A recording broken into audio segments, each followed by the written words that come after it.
All right, putting the banks on notice today, fraud closure investigations ramping up in two critical states. At issue, the validity of thousands of mortgage securities, which are, of course, bundles of home loans to people like you and me that were bundled by Wall Street and then sold to pension funds and other investors during the boom. When it went bust, the pensions and our government took the losses, the banks kept the compensation for creating them, and the rest is history.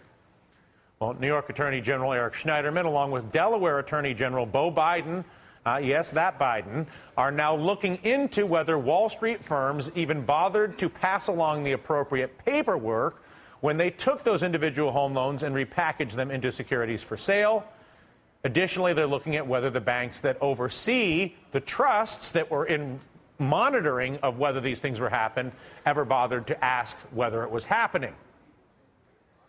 If there was non-compliance with basic standards, the banks could be forced to take all those losses that they transferred to the government and to your pension fund back to themselves. And to this day, not only are those responsible for creating the mortgage mess not facing blame, in most cases they are still in power, and many of them are calling for austerity, things like eliminating food for poor people while they collect money on the financial system that they've corrupted and is depriving us of money. You really can't make it up. And joining us now are two guests who have been, I've been looking forward to having back on the show, who have been working at the edge of the information arc, if you will. New York Times financial journalist Gretchen Morgenson and housing finance expert Josh Rosner. They collaborated and are authors of a groundbreaking new bestseller entitled Reckless Endangerment.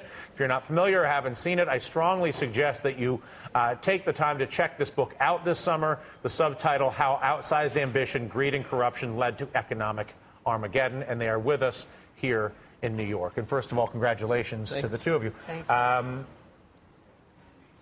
Josh, your thoughts on the news of the day, which is the Beau Biden and Eric Schneiderman, New York and Delaware. How significant are those two states? How significant is the news? Well, certainly in terms of those two states, New York is one of the lead states that would be most impactful in any national global settlement. The announcement, actually, I think is very welcome because what it's saying is rather than just making pronouncements that we're trying to settle something with 50 state AGs who've done no investigation, there is an AG who's saying, you know what, before we make any settlements, one way or another, before we decide whether there was something wrong, let's actually dig in and figure out who knew what, who didn't do what, and what the documents actually show. So it's significant to me because this really is the opening salvo in what hopefully will be a real investigation into what really did happen at the front end, at the underwriting, at the pooling, at the packaging, at the securitization, at the servicing, with the trustees. And it's early in that, and it's sort of funny that here we are almost 4 years after the crisis, and this may be the beginning of the first investigation to figure out what happened. There's a lot of investigating. There's a lot to investigate. A lot to investigate, but don't forget, Dylan, that we've sort of let many of the participants go. You know, we have not really prosecuted originators. A lot of the Wall Street firms have sort of, been able to escape scrutiny and escape a lot of, liability for the mess. So what I find interesting about this investigation is it's a way into the process that we've sort of allowed to, go by the boards. This might be a very comprehensive investigation because it can touch and it can go down many, many roads, because this really was the belly of the beast. And the belly of the beast, just so we could all understand it a little bit better, it's been a sort of a national process of understanding housing finance, which is not as nearly as interesting as pictures of Anthony Weiner's private parts, and so it's tough competition, but we'll do our best. Basically, the banks were giving people mortgages without really checking to see whether people could pay those mortgages so they could collect fees and then transfer those mortgages to somebody else. So escaping liability, yes, if they did not meet their obligations either to the investors who were buying them or to the banks that were buying them. The mortgages, they just sort of were able to escape any kind of accountability. It's like a shady middleman. Well, it's a shady middleman, but, I mean, we don't even know whether in this question about whether the mortgages were properly sold to investors and assigned to the trusts.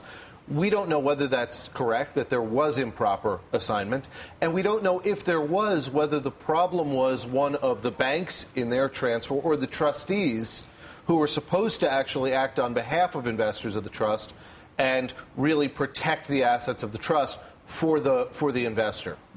You need an investigation. And the point is applause from the crowd for the beginning of an investigation. Exactly. And leave it at that. Exactly. Well, I think it's really amazing to many people that 4 years after this thing started to explode on the scene that we are still excavating. We're still doing archaeology now as to what went on and who did what to whom. Or just beginning to. I mean, that's, we've got a 50-state settlement that's underway with the government involved in it.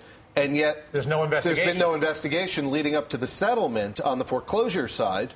So how do you settle? And if you're a bank, how do you settle in good conscience without actually having someone approach you and say, here's what we know you did? So both sides would be wronged by the settlement without an investigation. It'd be like you and I settling a car accident when we don't even know whose car. What happened. How much has been the barrier to getting an investigation like this, in your opinions, driven by the revolving door, which you guys talk about in the book, because you guys do a great job of tracking the individuals and their movement from the housing agencies and the government to financial institutions and banks. You talk about Bill Daley, who right now is the White House chief of staff, was at J.P. Morgan, was on Fannie Freddie. I won't go down the whole list, but how relevant is the revolving door to this not happening? It is so relevant. It is so crucial. This revolving door is spinning even faster than it ever has before between Wall Street and Washington. Could not be more important for the understanding of what went on. But amid that, you have a seemingly idea that we can't threaten the financial system if we really pursue these people. That might threaten the financial stability that we have worked so hard and poured so much money into to, make sure we shore that up. So you not only have the revolving door, which always existed, maybe worse now than it was, you now have this idea that we really have to treat them with kid gloves because we might wreck the financial system. So there's something really perverse about And so that. basically we allow the financial system to wreck us because it's easier to do that, and we don't have the political representation the financial system And it's not does. even the financial system as much as, remember, we've got over 7,000 banks in this country. We're really talking about a very small group of extremely large banks that have become today's equivalent of Fannie and Freddie in the sense that they are government-sponsored entities. They have the implicit backstop of the government, and so the government has concerns even about prosecuting those institutions because, after all, if we were to go after them and the institutions ended up in trouble, well, that would be the taxpayer on the hook again. Good times. Wonderful. Listen, we have to admit that the problems exist before we can even begin the process of resolving them, and you two have been instrumental in getting us to that first place, which is to acknowledge that we have these problems so that we can then begin the process of working our way through that. I thank both of you for educating me over the past few years to that end, and I invite anybody and everybody who has an interest in learning more about this to pick this up this summer. Reckless Endangerment, I guarantee you will have more awareness and yourself be able to better understand what is going on, such that you can form a point of view relative to whether me or any of our politicians are even engaging it. And again, congratulations to you two. Thanks, Josh Rosner, Gretchen Morganson.